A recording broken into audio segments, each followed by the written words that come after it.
2008ခုနှစ်ဆိုဒါစီဆိုတဲ့အမျိုးသမီးတစ်ယောက်ကသူမရဲ့အိမ်နောက်ဖေးကတဲလေးထဲမှာတစ်ခုကိုတဲတန်ထောင်းနေတာကိုမြင်တွေ့ရမှာပါ။ဒေတာကြည့်လိုက်တော့အဲ့ဒါကသေဆုံးနေတဲ့ကြီးကန်းအမဲရောင်ကြီးတစ်ကောင်ဖြစ်နေပြီ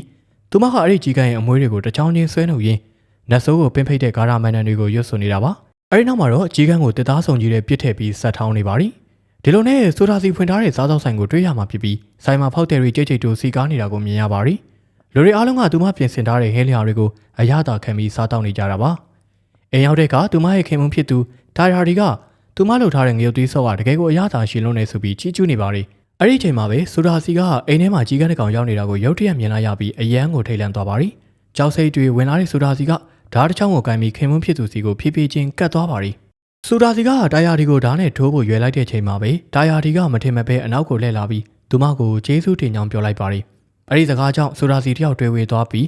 းသတိပြန်ဝင်လာတဲ့အချိန်မှာတော့သူမကမူလနေရာမှာပဲရောက်နေခဲ့ပါလိ။ဒါပေမဲ့ထိတ်လန့်စရာကောင်းတာကတော့ဒါယာဒီကစကားပြောဖို့သူမရဲ့ပခုံးကိုလှမ်းကင်လိုက်တဲ့အချိန်မှာပဲဆိုဒါစီတယောက်ရုတ်တရက်သတိလစ်သွားပြီးပြန်နိုးလာတော့ပင်းကိုတကောင်လုံးကုန်းကုန်းကြီးထားထိုင်လာပါတော့တယ်။သူမရဲ့မျက်လုံးတွေကပြူးကျနေပြီးငါမျက်လုံးတွေမိတ်သွားပြီးနင်တို့ဘယ်သူမှငါ့ကိုမကယ်နိုင်တော့ဘူးဆိုတဲ့ကြောက်စရာကောင်းတဲ့စကားတွေကိုတွတ်ရေယိုရင်းကြက်သိန်းထားစရာကောင်းလောက်အောင်အခြေကြီးရေမောနေခဲ့ပါတယ်။ဒီလိုနဲ့နှစ်နှစ်ကြာသွားတဲ့အခါမှာတော့ဒါယာဒီရဲ့ညီဖြစ်သူဒေါက်တာရိုနီကစိတ်ကျမ်းမာရေးဆေးရုံမှာတက်နေရတဲ့ဒါယာဒီကိုအိမ်ပြန်ခေါ်လာပါတယ်။သမီးဖြစ်သူမာယာနဲ့ဟူလန်တို့ကဝမ်းသာအားရကြိုးဆိုကြပေမဲ့ဒါယာဒီကတော့အရင်လိုမဟုတ်တော့ပဲစိတ်ဝေဒနာခံစားနေရတော့ပါပဲ။အဲဒီညမှာပဲဒါယာဒီတယောက်အိပ်ရာပေါ်မှာလဲနေတဲ့ဆိုဒါစီရဲ့ခန္ဓာကိုယ်ဘေးမှာတယောက်တည်းသွေးဦးသွေးတန်းကောက်ခုန်နေတာကိုသမီးဖြစ်သူကမြင်လိုက်ရပြီးအယမ်းကိုထိတ်လန့်သွားခဲ့ရပါတယ်။အဲ့ဒီချိန်ပြတဲမောက်ကိုဖွင့်ကြည့်လိုက်တဲ့အချိန်မှာအပြင်ဘက်မှာအဖေဖြစ်သူဒါယာဒီကရက်နေတာကိုတွေးလိုက်ရပါတယ်။ဒါယာဒီကကြောက်စရာကောင်းတဲ့အပြုံးကြီးနဲ့သမီးဖြစ်သူကိုလှည့်ကြည့်ပြီးတဲ့နောက်မှာတော့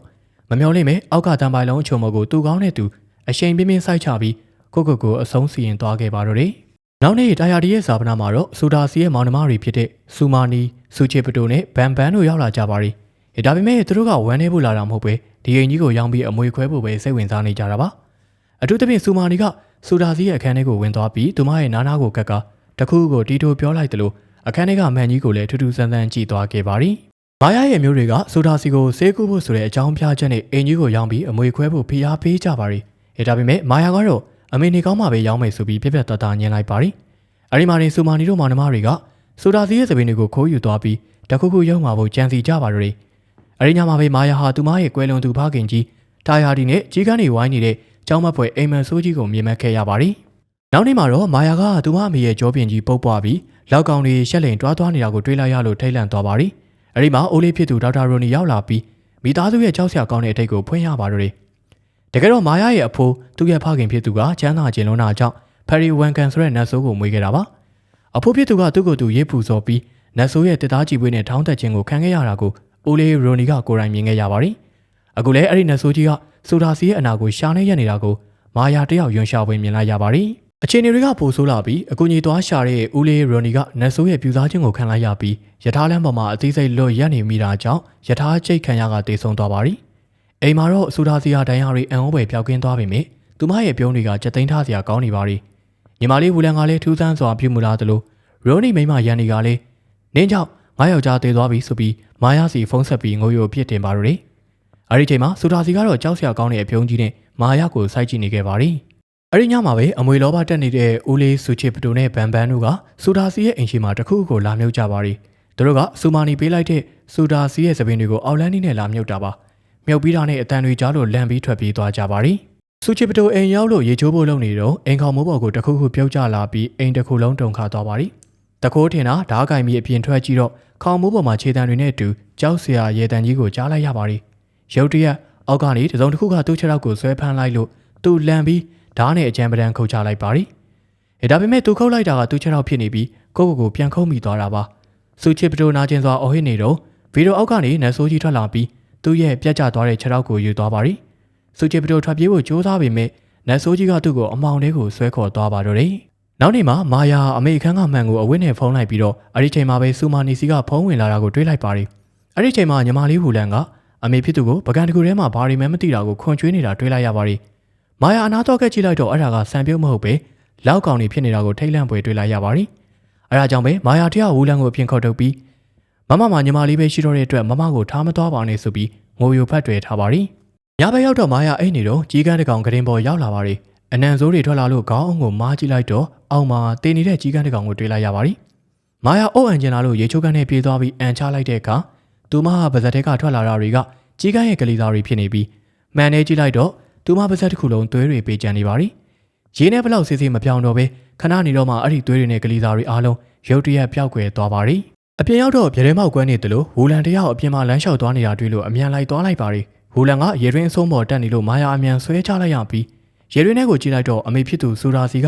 ရေရင်းထဲမှာငြိမ်သက်စွာရက်နေတာကိုမြင်လိုက်ရပါပြီ။မာယာတယောက်ချက်ချင်းဆိုသလိုအမေဖြစ်သူရဲ့အခန်းထဲကိုပြေးသွားကြည့်တော့မှန်ပေါ်မှာဖုံးထားတဲ့အဝတ်ကကျွတ်နေပြီးစူရာစီကမှန်ရှိမှသပင်ဖီးနေပေမဲ့အခန်းထဲကိုဝင်သွားတော့စူရာစီကဂရင်ပေါ်မှာအိမ်မောကျနေပါပြီ။မာယာဒေါသထွက်ပြီးအဲ့ဒီမှန်ကြီးကိုအပြင်တဲထုတ်သွားတဲ့အချိန်မျက်နှာချက်ပေါ်မှာနတ်ဆိုးကြီးကနေတာကိုသူမှမမြင်လိုက်ပါဘူး။မှန်ကိုအောက်ချပြီးကြောက်ခဲနဲ့ထုတက်ကိုင်းနဲ့ရိုက်ခွဲပေမဲ့မှန်ကလုံးဝမကွဲပါပဲ။မာယာတယောက်ကိုလက်လျှော့ပြီးအိမ်ထဲဝင်သွားချိန်မှာတော့နတ်ဆိုးကြီးကမှန်ပေါ်မှာတွားသွားနေပါတော့တယ်။နောက်နေ့မနေ့ရောက်တော့လွှင့်ပြခဲ့တဲ့မှန်ကြီးကအမေအခန်းထဲကိုပြန်ရောက်နေပါပြီ။မာယာကအမေကိုအင်ကြီးလဲပေးဖို့လှုပ်တော့ဆိုရာစီကအစိမ်းအောင်အင်ကြီးကိုဝှစ်ချင်တယ်လို့ပြောပါရီ။အင်ကြီးလဲပေးနေချိန်မှာအမေကျောကဒဏ်ရာကြီးကအစိမ်းအောင်နေပြောင်းနေပြီးဆိုရာစီကတရားမိတ်ချိန်ရောက်ပြီလို့ပြောကကြောက်စရာကောင်းအောင်ပြုံးပြပါရီ။မာယာနဲ့ဝူလန်တို့ထွက်ပြေးဖို့လုပ်ပေမဲ့ဆိုရာစီတကူလုံးအစိမ်းအောင်နေပြောင်းသွားပြီးသူတို့ကိုလိုက်ချောင်းလှန့်နေပါပြီ။ကားနဲ့ထွက်ပြေးလာတော့မီးပိုက်မှာအဖွားကိုတယောက်ကကားမှန်ကိုလာခောက်ပြီး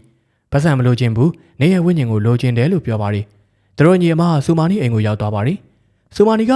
အဲ့ဒီအိမ်မှာရှိနေတာနင်တို့အမေမဟုတ်တော့ဘူးနတ်ဆိုးပါရဝဲကန်ပူးကတ်နေပြီလို့ပြောပြပါရီ။ပြီးတော့အတိတ်ကအကြောင်းအရာတစ်ခုကိုလည်းဖွင့်ဟပြပါရီ။တကယ်တော့သူတို့ရဲ့အဖိုးကဒီနတ်ဆိုးနဲ့အပေးယူလုပ်ပြီးချမ်းသာအောင်လုပ်ခဲ့တာဖြစ်တယ်လို့အမေဖြစ်သူဆိုရာစီကလည်းသူမရဲ့ဆိုင်မှာဈေးအောင်ကောင်းစီဖို့အတွက်အဲ့ဒီနတ်ဆိုးကိုပဲပြန်ပြီးပင်ဖိတ်ခဲ့တာပါ။ဒါပေမဲ့နတ်ဆိုးကအသက်ပြန်တောင်းတဲ့ခါမှာတော့ဆိုရာစီဟာသူမရဲ့ခင်မွန်းဖြစ်သူတာယာဒီကိုမစရေးရခဲ့တာကြောင့်နောက်ဆုံးမှာတော့တာယာဒီတယောက်ရဲရဲဆက်ဆက်တည်ဆုံးခဲ့ရတာပါ။အခုတော့အဲ့ဒီမျိုးဆက်80ကျိန်သားကပြန်လည်နိုးထလာပြီးဆိုရာစီကိုကယ်လို့မရတော့ဘူးလို့ဆိုပါရီ။စူမာနီကမာယာကိုဂါရာမန်ထားတဲ့တောင်ပိုင်းပင်လယ်ကရေပလင်းတစ်လုံးပေးပြီးအမေဖြစ်သူကိုဒီရေနဲ့9ကျိန်လောင်းရမယ်လို့မှာကြပါရီ။အကယ်၍ဒါမှမအောင်မြင်တော့အမေဖြစ်သူကိုအရှင်လက်လက်မီးရှို့တပ်ပြစ်မှသာကျိန်သားကရက်တတ်မှာဖြစ်ကြောင်းလည်းပြောလိုက်ပါရီ။မာယာကတော့အမေကိုမတတ်နိုင်ဘူးလို့ညင်းဆန်ပေမဲ့စူမာနီကတော့မာယာဟာနောက်ထပ်အမွေဆက်ခံမဲ့သူဖြစ်နေပြီမို့ဒါကလည်းလို့တခြားနည်းလည်းမရှိဘူးလို့သတိပေးလိုက်ပါရီ။ထူးဆန်းတာကမာယာတို့ပြန်သွားပြီးတဲ့နောက်မှာတော့ရတရားချင်းနေတဲ့စူမာနီကနတ်ဆိုးကြီးရဲ့တိုက်ခိုက်မှုကိုခံရပြီး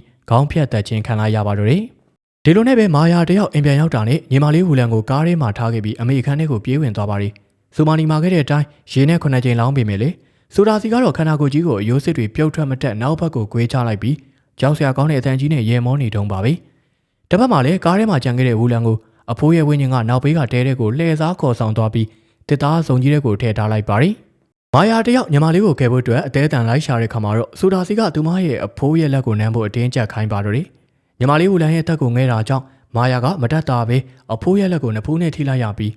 အဲဒီချိန်မှာရင်ကျင်းစာဟာသူမစီကိုကူးဆက်သွားခဲ့တာပါ။အဲဒီနောက်မှာတော့မာယာဟာကြီးပွဲကိုယူပြီးသူမရဲ့အမေဆိုရာစီကိုအသေးကြီးထုနှက်ပါတော့တယ်။ဝူလန်ကလည်းမီးရိမ်နဲ့လှမ်းဖောက်လိုက်တာကြောင့်ဆိုရာစီရဲ့ခန္ဓာကိုယ်ကြီးကမီးဆွဲလောင်ပြီးအရှင်လက်လက်အော်ဟစ်ကတေဆုံးသွားခဲ့ရပါရီ။ဇလန်ရဲ့ဆုံးသွားမှာတော့ညီမနှစ်ယောက်ကကျင်းစာတင်နေတဲ့မှန်ကြီးကိုပင်လယ်ထဲပြစ်ချပြီးအရာအလုံးပြီးဆုံးသွားပြီလို့ထင်ခဲ့ကြပါရီ။ဒါပေမဲ့ကားထဲမှာအိပ်ပျော်နေတဲ့ဝူလန်တယောက်ကြီးကန်းတစ်ကောင်ကားမှန်ကိုလာတိုက်လို့နိုးလာတဲ့ခါမှာတော့ဘေးမှာမာယာရှိမနေတော့ပါဘူး။အပြင်ထွက်ရှာကြည့်လိုက်တော့မာယာကကားအပြင်ဘက်မှာထိုင်ပြီးသွေးတွေပေးကျန်နေတဲ့တခုကိုအငမ်းမရစားတောက်နေတာကိုတွေ့လိုက်ရပါရီ။မာယာအနောက်ကိုလဲကြည့်လိုက်တဲ့အချိန်မှာတော့သူမရဲ့မျက်လုံးတွေကအနက်ရောင်ကြီးတွေဖြစ်နေပြီးပါရာဝဲကန်နန်ဆိုးရဲ့ကျင်းစာကသူမစီကိုအပီးတိုင်ကူးဆက်သွားပြီဆိုတာကိုပြသရင်းနေပဲပြီးဆုံးသွားပါတော့တယ်။